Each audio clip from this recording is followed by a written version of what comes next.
ఒక మాట చదువుదాం. సామెతల గ్రంథము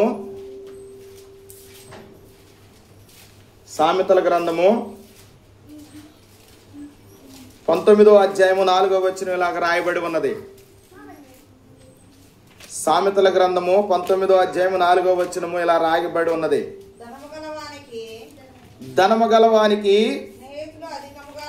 స్నేహితులు అధికముగా ఉంటారు, దరిద్రుడు తన స్నేహితుల్ని పోగొట్టుకుంటాడు. చాలు, చిన్న ప్రార్థన. తండ్రి మీకు వందనాలయ్యా. అయ్యా, మరి రోజునైనా మాతో మీరు మాట్లాడండి. మేమందరం కూడా నాయన మా దేవుడు, మా తండ్రి అయి ఉన్నటువంటి దేవుడు మాకు స్నేహితుడిగా ఉండాలి అనుకుంటున్నాం. మీరు కృప చూపిస్తూ రాండి, మాతో మాట్లాడండి. దీన సేవకుడునైనా నన్ను కూడా నీ సిలువ చాటున మరుగుపరుచుకొని మా అందరితో మీరు మాట్లాడుతూ రమ్మని యేసుక్రీస్తు వారి యొక్క నామములు అడుగుతున్నాము తండ్రి. ఆమేన్, ఆమేన్. హల్లెలూయా. అంశం ఏంటిది? మనము దేవుడికి స్నేహితులంగా కాగలుగుతామా లేదా? దేవుడే నా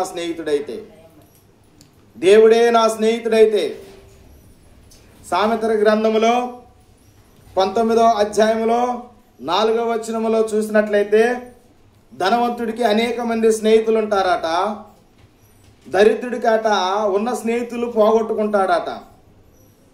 ధనవంతుడు దరిద్రుడు కనిపిస్తా ఉన్నాడు అక్కడ.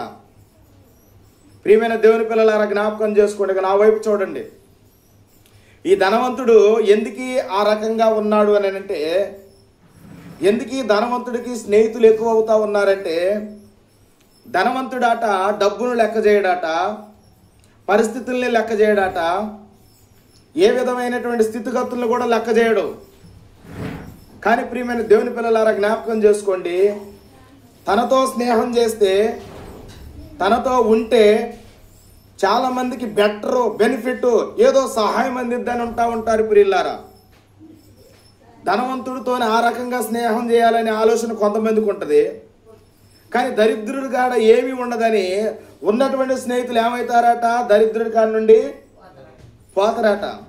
మరి నిజంగా ఇది మనం ఆలోచన చేస్తే వచ్చినటువంటి ఆలోచన, లేకపోతే బైబిల్లో కూడా ఉందా అని మనం ఆలోచన చేయగలిగితే, ధనవంతుడైనటువంటి యోబు గారి జీవితంలో గొప్ప సంపద, మంచి ఫ్యామిలీ, మంచి ప్రార్థనాపరుడు, దేవుడికి లోబడిన వాడు, దేవుడికి విధేయత చూపించిన వాడు, దేవుడు మాట తూచా తప్పకుండా జరిగించిన వాడు, ఒకానొక రోజు శోధింపబడుతున్నటువంటి సమయంలో తనకున్నటువంటి సంపద అంతా పోద్ది ప్రియులారా, తనకున్నటువంటి ఆస్తి అంతా పోద్ది, తనకున్నటువంటి పిల్లలు కూడా చనిపోతారు.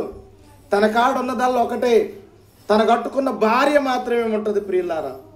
ఆ శరీరంలో ఎన్నో రోగాలు ఉంటాయి, ఎన్నో గాయాలు ఉంటాయి, ఎన్నో కురుపులు ఉంటాయి, ఎంతో వేదన ఉంటుంది.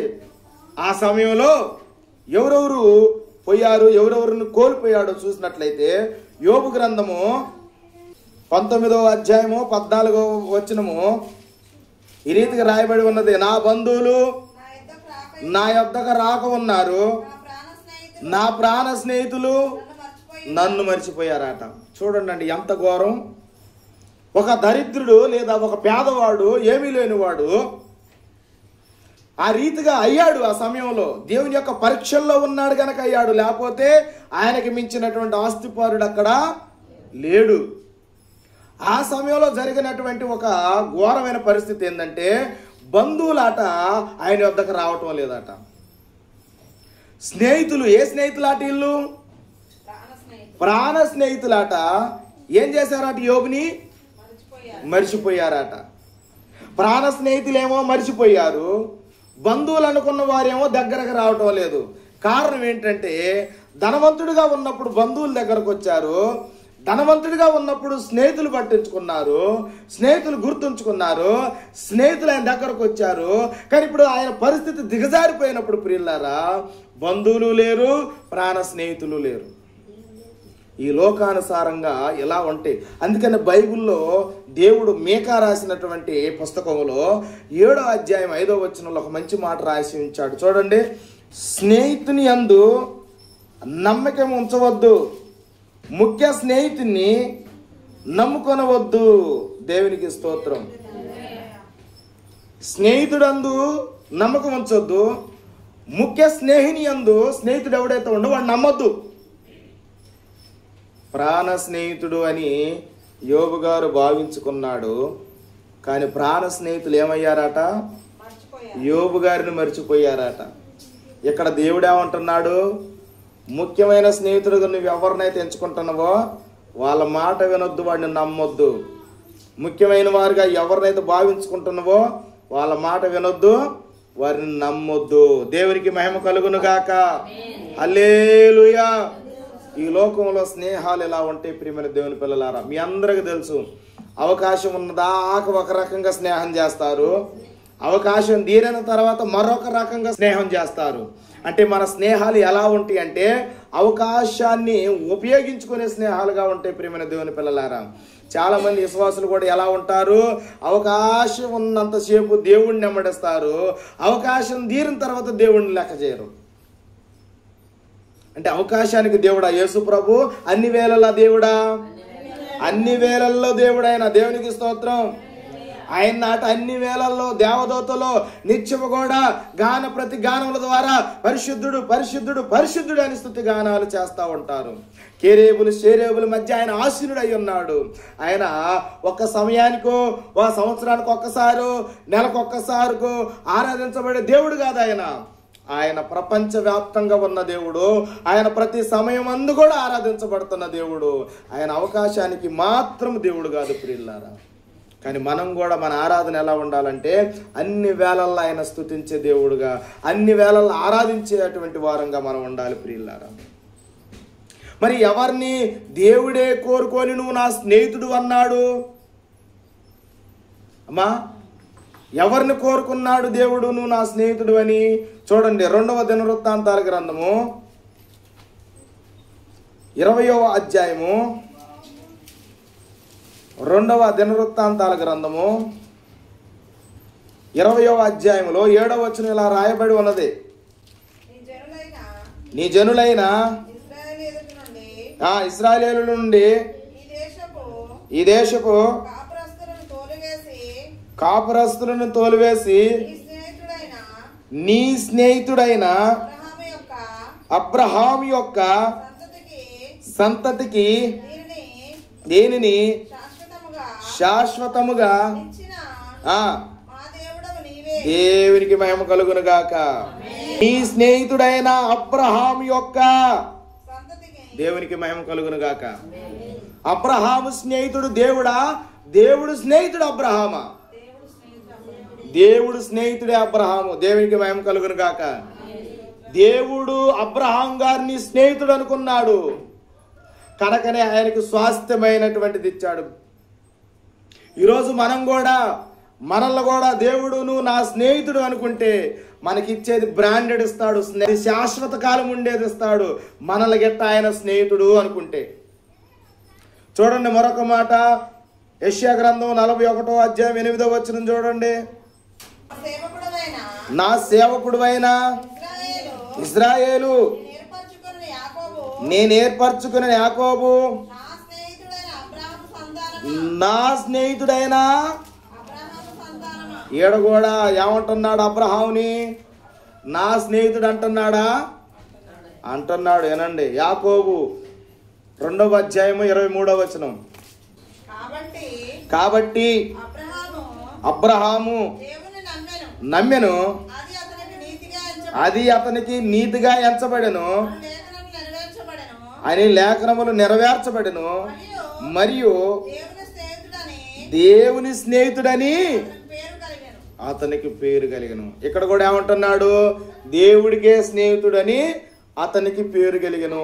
ఈ 3 మాటలలో ప్రియమైన దేవుని పిల్లలారా, అబ్రహాము దేవుడికి స్నేహితుడా?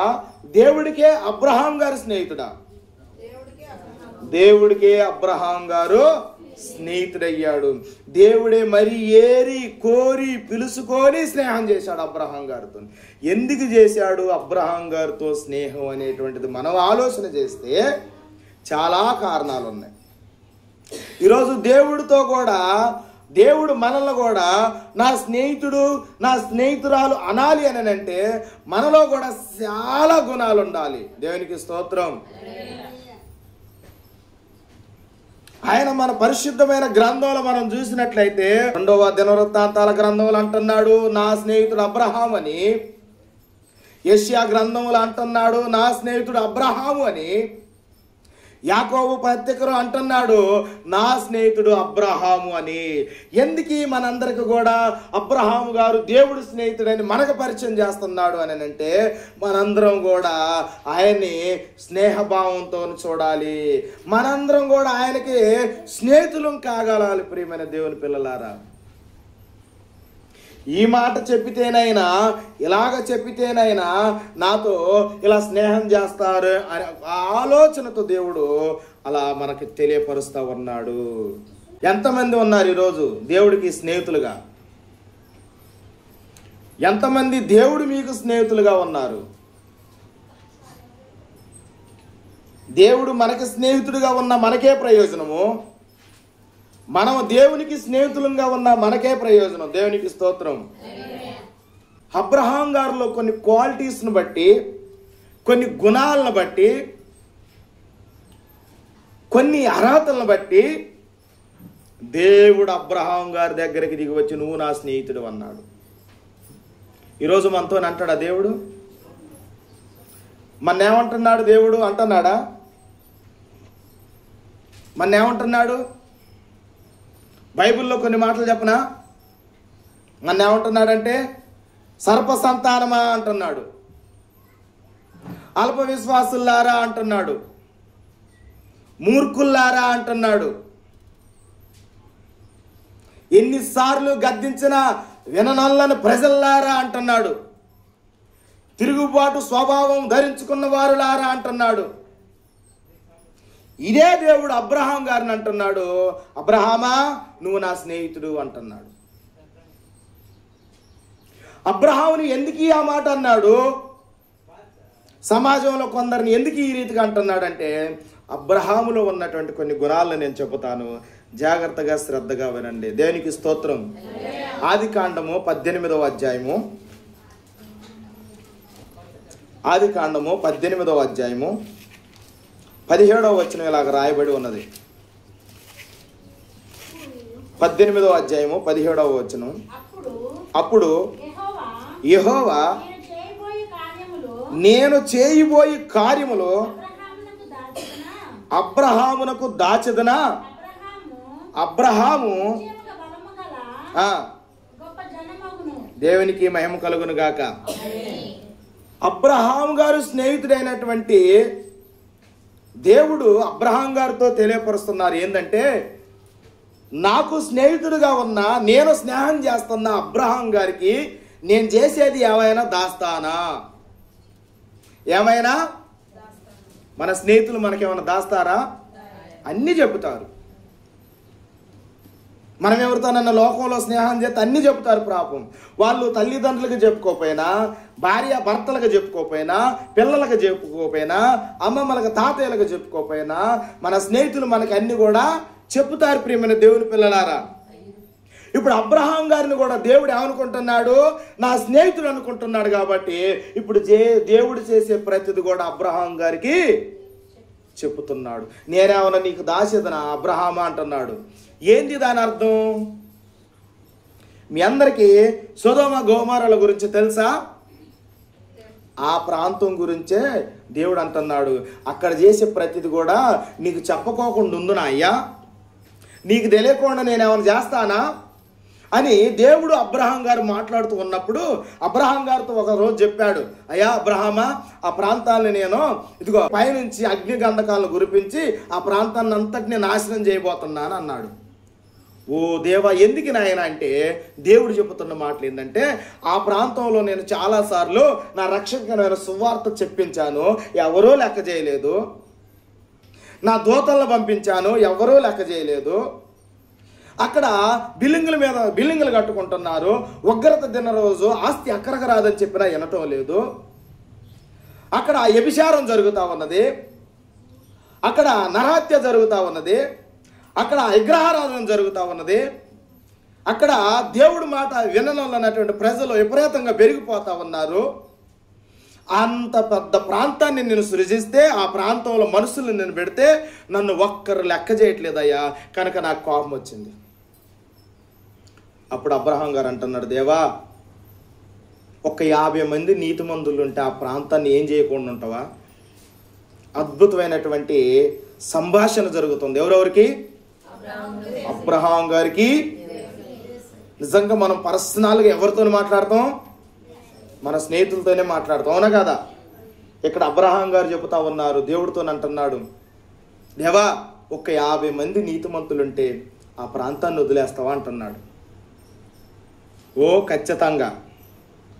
మళ్ళీ అంటున్నాడు, ఒక 40 మంది ఉంటే వదిలేస్తావా? ఖచ్చితంగా. 30 మంది ఉంటే వదిలేస్తావా? ఖచ్చితంగా. 20 మంది ఉంటే. ఇది చూడండి అండి, దేవుడు ఎంత ఓపికతో అబ్రహాం గారికి సమాధానం చెబుతున్నాడో గుర్తుంచుకోండి. దేవుడు చాలా ఓపికమంతుడు, దీర్ఘశాంతం కలిగిన వాడు దేవుడు. అయ్యా 10 మంది ఉంటే ఆ ఉగ్రత రానివా? ఓ తప్పకోకుండా. 5 ఉంటే తప్పకోకుండా. ఫైనల్గా అన్నాడు, ఒక్కడున్నా చాలు అన్నాడు. దేవునికి స్తోత్రం. దరిద్రం ఏందంటే ఒక్కడు లేడు. ఇప్పుడు దేవుడు నాశనం చేయాలన్నా నాశనం చేయొద్దా? దీర్ఘశాంతం కలిగిన దేవుడు, కృప కలిగిన దేవుడు, వాత్సల్యత చూపించగలిగిన దేవుడు, రక్షకుడైనటువంటి దేవుడు సొదొమ గొమొర్రాల పైన ఒక ఆలోచన కలిగి ఉన్నాడు. ఇకనైనా మారుతారు, ఇకనైనా మారు మనసు పొందుతారు, ఇకనైనా దుష్ట క్రియల నుంచి విడుదల పొందుతారు, ఇకనైనా వారు బుద్ధి మార్చుకుంటారని దేవదూతలను పంపించిండు, ప్రవక్తలను పంపించిండు, ఎన్నో మంచి మాటలు చెప్పించిండు. ఆయన ఒక్కళ్ళకి బుద్ధి రాలే. కానీ దేవుడు ఆ ప్రాంతాన్ని నాశనం చేసే ముందు స్నేహితుడైన అబ్రహాంతో మాట్లాడుతున్నాడు. హల్లెలూయా. నిజంగా ఎందుకు మాట్లాడాడు అబ్రహాం గారితోనే? దేవుడు ఆ ప్రాంతాన్ని నాశనం చేయొచ్చుగా. అబ్రహాంతో ఎందుకు మాట్లాడాడు? ఆయన అన్నాడు, నేను చేసేది నీకు తెలియకోకుండా ఏదైనా దాస్తానా అబ్రహామా? కనుక నీతో డిస్కషన్ చేస్తున్నా. ఆ ప్రాంతాన్ని నేను నాశనం చేయాలంటున్నప్పుడు ఈయన బతులాడుతూ ఉన్నాడు. తీరా మళ్ళీ ఒక మాట అన్నాడు, దేవా ఆ ప్రాంతంలో నా బంధువుడు ఒకడు ఉంటున్నాడయ్యా, కనీసం వాడి మీదైనా నీ కరుణ కటాక్షం ఉంచునైనా, వాడినైనా నువ్వు కొంచెం కాపాడు నాయన. జ్ఞాపకం చేసుకోండి, మీ కొరకు ప్రార్థన చేసేటోళ్ళు ఉండాలి. హల్లెలూయా. మీ గురించి మొరపెట్టే వాళ్ళు వాళ్ళే, ఇంకెవరు మొరపెట్టరు. ఈ లోకంలో నువ్వు దునియా అంతా తిరిగి ఎక్కడా నీకు మొరపెట్టేటోళ్ళు కాని రారు. నీ కాడి నుంచి లాక్కునేటోళ్ళు కానొస్తారు, కానీ నీ గురించి మొరపెట్టేటోళ్ళు ఒక్కళ్ళు కాని రారు. అబ్రహాం గారు బతులాడుతూ ఉన్నాడు లోతు కుటుంబాన్ని గురించి. అయ్యా నా బంధువులయ్యా, నాకు దగ్గరోళ్ళు నాయనా, ఆ ప్రాంతం ఏమైపోయినా పర్వాలేదు కానీ వాళ్ళకి అత్త కరుణించవు అని బతులాడుతూ ఉన్నాడు. ఆ ప్రాంతంలో ఏమంటున్నాడు లోతు. అప్పుడు చెప్పిండు అబ్రహాం గారితో, సరే నీ మాటను బట్టి నా స్నేహితుడా వాళ్ళని బయటికి రమ్మను, వాళ్ళని బయటికి రమ్మను, వచ్చేటప్పుడు వెనక్కి మాత్రం చూడొద్దని చెప్పు. వచ్చేటప్పుడు వెనక్కి మాత్రం చూడొద్దు. లోతు గారు భార్య అక్కడ అలవాటై ఉండి దేవుడు చెప్పినగా వినలే. ఎమ్మటే అబ్రహాం గారు లోతుకు చెబితే లోతు వాళ్ళ యొక్క కుటుంబం వస్తూ ఉంటుంటే ఏం జరిగిద్ది అనుకున్నది మూర్ఖురాల్లాగా. ఎవరు? లోతు భార్య అన్న 4 మాటలే రాయవేయలేదు. ఆమె చరిత్రే లేదు, ఆమె చాప్టరే లేదు. దేవుడికి ఏదైనా ప్రయోజనకరంగా ఉంటే మన చాప్టర్ ఉంటుంది, మన స్థితిగతులు ఉంటాయి. ఆమె ఏమైనా ఉపయోగపడదా దేవుడికి? ఉపయోగపడలే. ఇదంతా నిజమా అనుకొని కొంచెం దూరం వచ్చినాక వెనక్కి చూసి ఏమైపోయింది చెప్పండి? ఉప్పు స్తంభం అయిపోయింది. ఆ ప్రాంతం మీద ఏం పడ్డాయి? అగ్నిగంధకాలు పడి కాలిపోయింది. నా స్నేహితుడికి నేనేమన్నా దాస్యదనా? చూడు, ఈ మాట మాట్లాడటం వల్ల వాళ్ళిద్దరి మధ్యలో ఉన్న స్నేహం చివరికి వాళ్ళ బంధువుని కాపాడుకున్నాడు లోతుని. ఎవరు? మనం ఎట్లా దేవుడితో స్నేహం చేస్తే, దేవుడే మనకు స్నేహితుడిగా ఉంటే మన ద్వారా చాలా మంది కాపాడబడతారు. హల్లెలూయా. మన కుటుంబం కాపాడబడుతుంది, మనం కాపాడబడతాము, మన బంధువులు కాపాడబడతారు. ఎవరితో స్నేహం చేస్తే? దేవుడితో స్నేహం చేస్తే. ప్రియమైన దేవుని పిల్లలారా, జ్ఞాపకం చేసుకోండి, నిజంగా ఎందుకు దేవుడు ఆయనతో అంత మంచి స్నేహంగా ఉన్నాడు, స్నేహితుడు అన్నాడు. దేవుడే అన్నాడండి, దేవుడే అన్నాడు, డైరెక్ట్గా ఆయన అన్నాడు, నా స్నేహితుడు అబ్రహాము అన్నాడు. ఒక్క 10 విషయాలు నేను చెప్తాను ఆయన ఎందుకు అన్నాడు. ఆ 10 విషయాలు నేర్చుకొని వెళ్దాం. హల్లెలూయా. నిజంగా మిమ్మల్ని కూడా నా స్నేహితురాలు, నా స్నేహితుడు దేవుడు అంటే బాగున్న ఆలోచన ఉందా లేదా? నీ మొఖాలు చూస్తే లేనట్టు ఉందిలే, ఉందంటే ఉంది అని చెబుతారు, లేదు కాబట్టి మౌనంగా ఉన్నారు. హల్లెలూయా. ఉందా? చూడండి, నెంబర్ 1 హెబ్రీయులకు రాసిన పత్రిక 11వ అధ్యాయము 8వ వచనం. అమ్మ చూడండి, అబ్రహాం గారిని దేవుడు నా స్నేహితుడని ఎందుకు సంబోధించాడంటే, అబ్రహాం గారిలో ఏ గుణాలు ఉన్నవి, ఏ లక్షణాలు ఉన్నవి, ఏ బెస్ట్ క్వాలిఫికేషన్స్ ఉన్నవి, ఏ విధమైనటువంటి మంచి ఉన్నది అనేటువంటి చూస్తే 11వ అధ్యాయము 8వ వచనం చదవండి. అబ్రహాంని దేవుడు పిలిచాడు. విశ్వాసమును బట్టి ఆ పిలుపులకు లోబడి తాను స్వాస్థ్యముగా పొందనై ఉన్న దేవునికి స్తోత్రం. అబ్రహాం గారిని దేవుడు ఏం చేశాడు?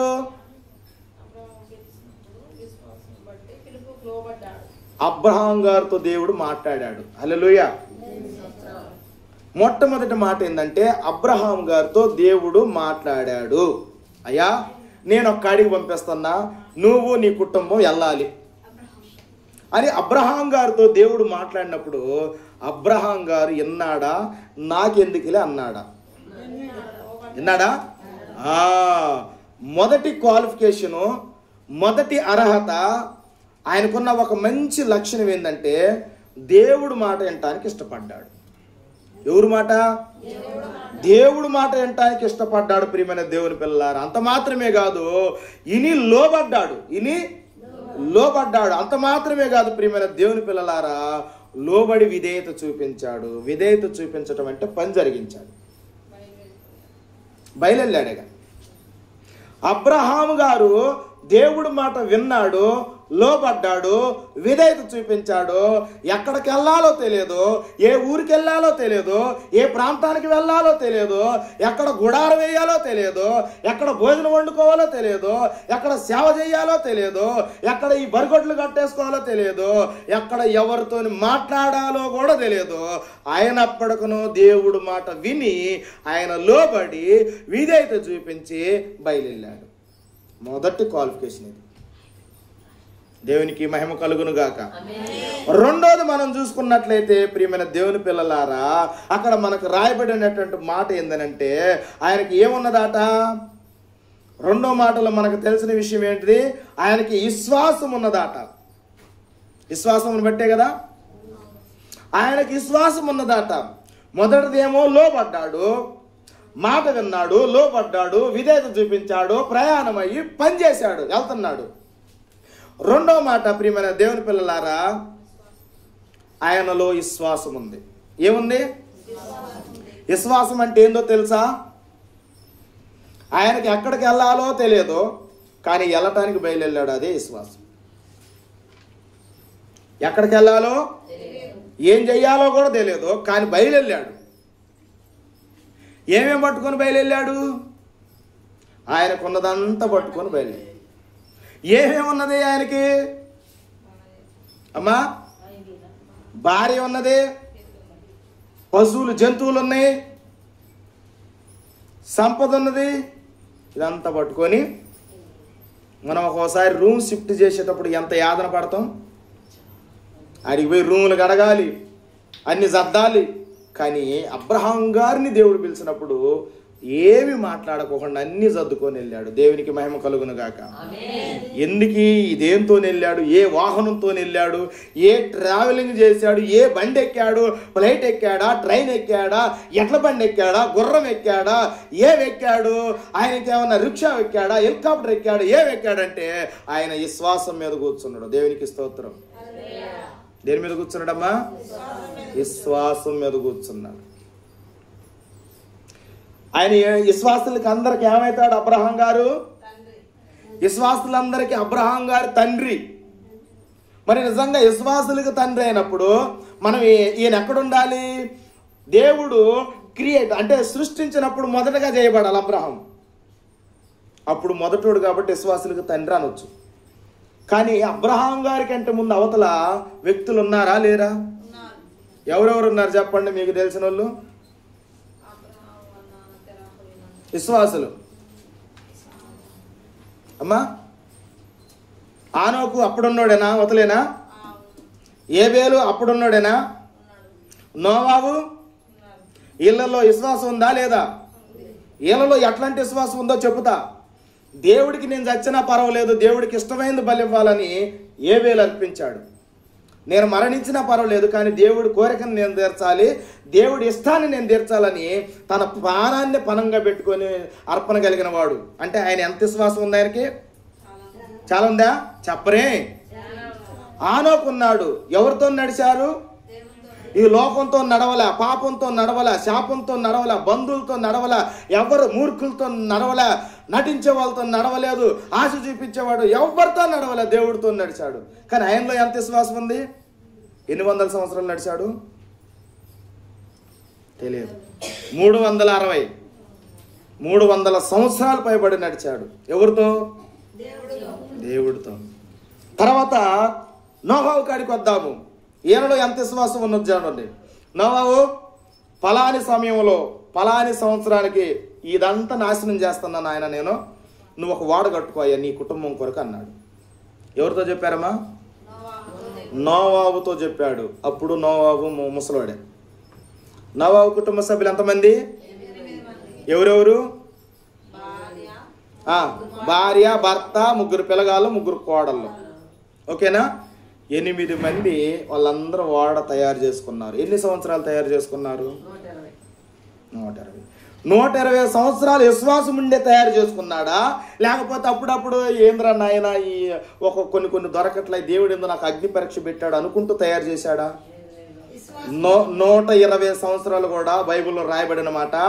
నోవాహు నీతిని ప్రకటించుకుంటూ వాడను కట్టాడు. ఏం ప్రకటించాడు? అందుకని నీతిమంతుడికి వారసుడాట నోవాహు. ఇప్పుడు ఈయనలో కూడా విశ్వాసం ఉండే చేశాడా లేదా? కానీ వీళ్ళకి లేని పేరు అబ్రహాం గారికే ఎందుకు వచ్చింది? విశ్వాసులకు తండ్రి అని. ఇప్పుడు ఆనోక్కి తండ్రి అయిన, నోవాహుకి తండ్రి, ఏబేలుకు కూడా తండ్రి, విశ్వాసులకు తండ్రి అంటే అందరికీ తండ్రి. ఎందుకు వచ్చిందని అంటే ఇప్పుడు మనం చూస్తున్నటువంటి విధి విధానాలే. కొన్ని లోపాలు వారిలో ఉన్నాయి, కానీ అబ్రహాములో ఏమీ లేదు. ఎన్నో మాట చెప్పానమ్మా? 3వ మాట చెప్పాను. 4వ మాట, ప్రియమైన దేవుని పిల్లలారా, ఆయన శోధనను సహించిన వాడు. ఏ శోధన వచ్చింది ఆయనకి చెప్పండి? ఆయనకు ఒక శోధన వచ్చింది. ఏందో చెప్పండి? తనకి ఆస్తి ఉన్నది, అంతస్తు ఉన్నది, పనివారు ఉన్నారు, దూడలు అంత బంధు బలగం ఉన్నది, కానీ తనకు పిల్లలు లేరు. ఎవరు లేరు? అప్పుడు అబ్రహాం గారికి ఎన్ని సంవత్సరాలు? 75 సంవత్సరాలు. దేవుడు అబ్రహాం గారితో మాట్లాడుతున్నప్పుడు అబ్రహాం గారికి 75 సంవత్సరాలు. అప్పుడు ఒక శోధన ఉన్నది, ఆయనకి పిల్లలు లేరనేటువంటి శోధనలో ఉన్నాడు.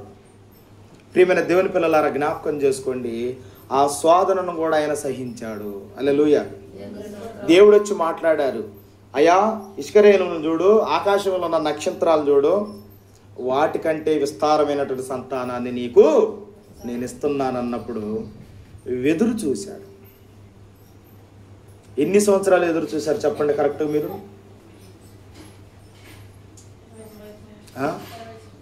అమ్మా బైబిల్ చదివితే 75 సంవత్సరాల నుంచి చూశాడు. 100వ సంవత్సరంలో అబ్రహాం గారికి పిల్లగాళ్ళు ఇస్సాకు అనేటువంటి పిల్లగాడు పుట్టాడు. ఎన్ని సంవత్సరాలు?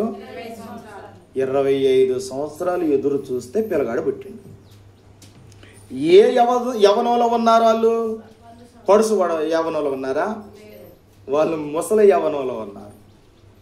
వృద్ధాప్యములో 100 సంవత్సరాలకి ఏమన్నా పని చేసుకోగలుగుతారా?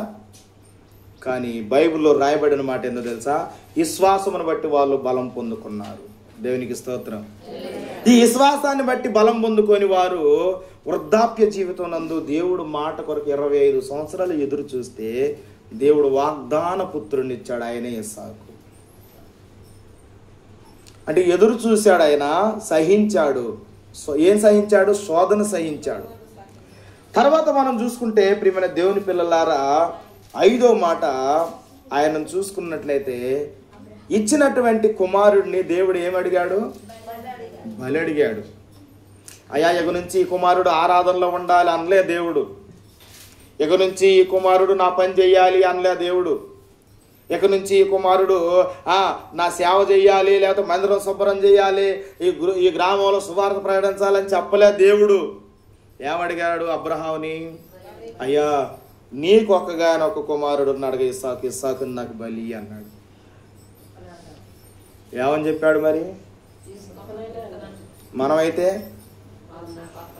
గొడవ పడతాం మనం. కానీ ప్రియులారా జ్ఞాపకం చేసుకోండి, ఇస్సాకుని తీసుకొని అబ్రహాం గారు మోరియా పర్వతం కాడికి వెళ్ళాడు. కానీ ఒక మాట రాయబడింది, ఏందో తెలుసా? విశ్వాసమును బట్టి ఒకవేళ చనిపోయినా నా దేవుడు లేపుతాడనే నమ్మకం, విశ్వాసము అబ్రహాం గారికి ఉన్నది. కనుకనే ఆయన ఆ విశ్వాసముతోని తన భక్తి కొలది వెళ్ళిపోయాడు.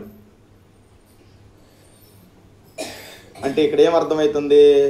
మరొక లక్షణము, దేవుడికి ఇచ్చే విషయంలో ఆయన ఏ రోజు తక్కువ ముఖంగా ఉండలేదు, ఏ రోజు వెనకడుగు వేయలేదు. తన కుమారుణ్ణి అడగతే ఇవ్వటానికి ఏమడిగిండు? బలిగా అడిగితేనే ఇవ్వటానికి ఇష్టపడ్డాడు. అంటే ఇచ్చే మనసు కలిగిన వాడు. తర్వాత ప్రియమైన దేవుని పిల్లలారా, అదే హెబ్రీయులకు రాసిన పత్రిక 6వ అధ్యాయం 13వ వచనం నుంచి 15వ వచనం ఒకసారి చదువుకుందామా? అబ్రహాముకి వాగ్దానం చేసినప్పుడు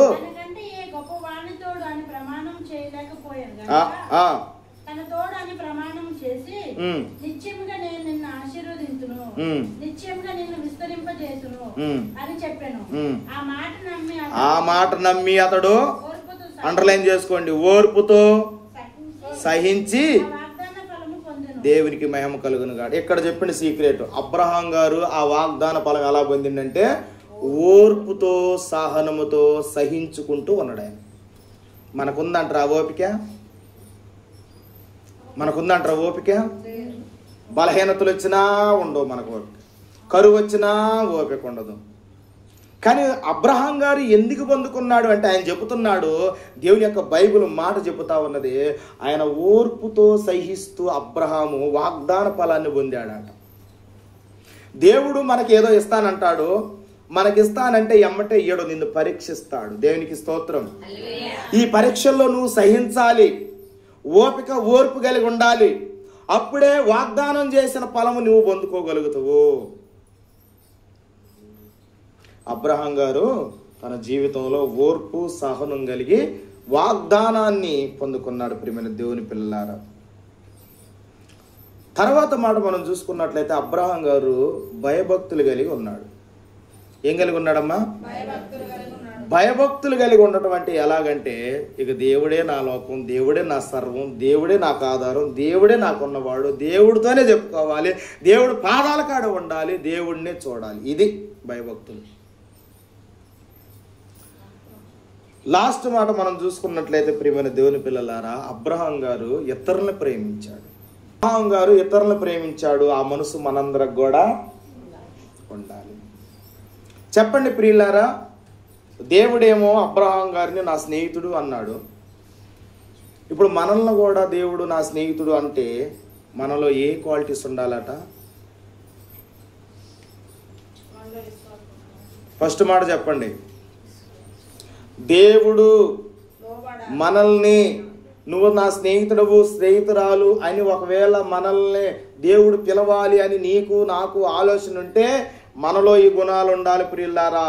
ఆయన మాట వినాలి, ఆయనకు లోబడాలి, విధేయత చూపించాలి, ఆయన ఏ పని అయితే చెప్పిండో ఆ పని చెయ్యాలి. దేవునికి స్తోత్రం.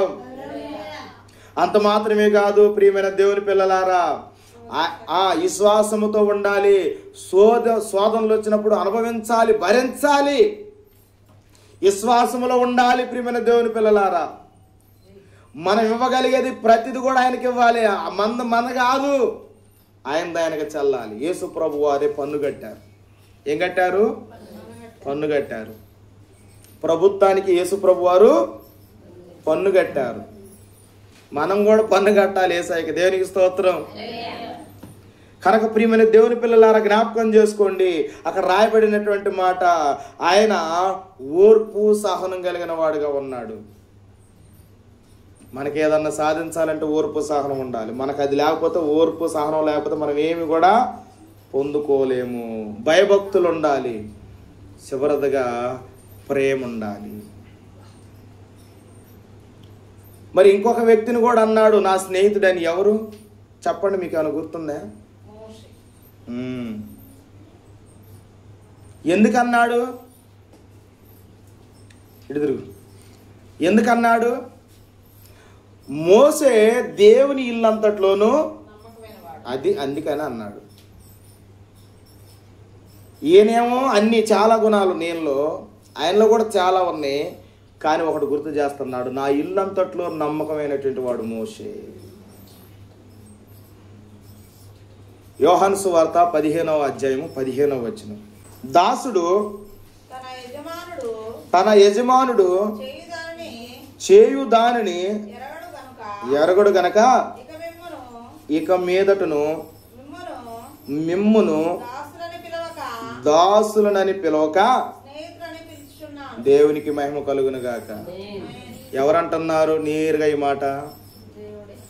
దేవుడే అంటున్నాడు. ఎవరిని అంటున్నాడు? శిష్యుల్ని అంటున్నాడు. దేవునికి స్తోత్రం. ఈడొకటి మనం అండర్లైన్ చేసుకోవాలి.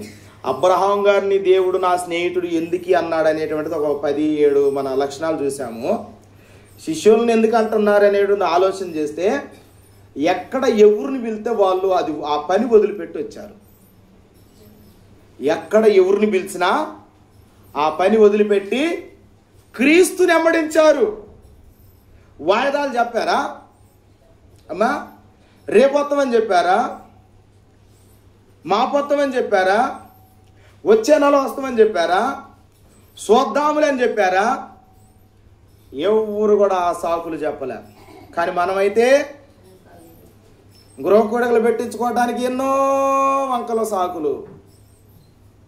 అమ్మా మందిరానికి ఎందుకు రాలేదంటే ఎన్నో సాకులు వంకలు. ఇది మన తీరు, కానీ వాళ్ళ తీరు అది గానే కాదు. కానీ ప్రియమైన దేవుని పిల్లలారా, జ్ఞాపకం చేసుకోవాలి, ఆ శిష్యులను అంటున్నాడు, ఇక నుంచి మీరు దాసులు గారయ్యా, మీరు ఇక నుంచి నా స్నేహితులు. దేవునికి స్తోత్రం. వాళ్ళని దేవుడు ప్రమోట్ చేస్తా ఉన్నాడు. వాళ్ళని డైరెక్ట్గా 1వ తరగతి వాళ్ళ నుంచి డైరెక్ట్గా 10వ తరగతులను వేసిండు దేవుడు. హల్లెలూయా. పేతురు గారికి ఆలే రావు వచ్చా, కానీ 10వ తరగతులు వేసిండు దేవుడు. ప్రమోట్ చేస్తాడు దేవుడు. ఎందుకు చేస్తాడు? మనం కొన్ని వదిలిపెట్టుకోవాలి. హల్లెలూయా. వదిలిపెట్టుకోకుండా మనం కదలలేము విశ్వాసంలో. వదిలిపెట్టుకోకుండా దేవుడు కూడా ఏమి మనకి స్పందించలేడు. దేవుడు స్పందన ఎప్పుడు మనలో వస్తుందంటే, మన స్పందన ఆయనకు అర్థం కావాలి, మన పశ్చాత్తాపం ఆయనకు అర్థం కావాలి, మన విధేయత ఆయనకు అర్థం కావాలి, లోబడే తత్వం ఆయనకు అర్థం కావాలి, మనం ఒప్పుకుంటున్న ఒప్పుకోలు ఆయనకు అర్థం కావాలి, మన హృదయంలో తీసుకుంటున్న తీర్మానాలు ఆయనకు అర్థం కావాలి. అప్పుడు ఆయన స్పందిస్తాడు. శిష్యులు స్పందించారు. ఆయన పిలిచిన అమ్మట ఎవరు ఏమక్కలు చెప్పలేదండి. మంచిగా అమ్మడించారు, మంచిగా పనిచేశారు. కానీ ఒక్కొక్కరు ఏమన్నా రాజభవనాలను అనుభవించారా? మిద్దెల మేడలు అనుభవించారా? Luxury life అనుభవించారా? ఒక్కొక్కరు ప్రియమైన దేవుని పిల్లలారా ఆయన ఎమ్మటి తిరుగుతూ రొట్టెల చేపలు తినుకుంటూ బ్రతికారు.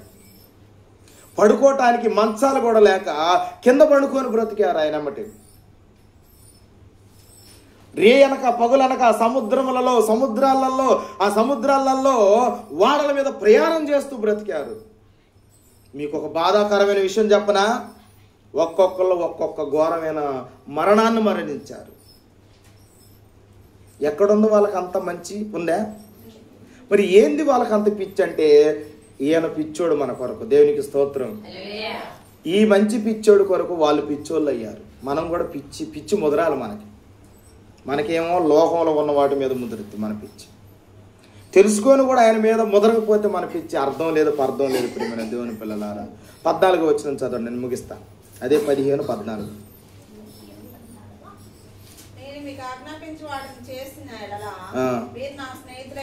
రైట్, లాస్ట్ క్వశ్చన్ మార్క్ పెట్టండి. నేను మీకు ఆజ్ఞాపించిన వాటిని చేసిన ఎడల, అది ఏం ఆజ్ఞాపించిండు? ఓకే, అదొకటి. ఇంకా ఆజ్ఞలన్నీ, ఆజ్ఞ అంటే ఆజ్ఞ కదా, ఈ 10 ఆజ్ఞలు మనం పాటించాలి. ఈ పాత నిబంధనలో 10, కొత్త నిబంధనకు వచ్చేళ్ళకి 2 చెప్పండి, ముగించుకుందాం.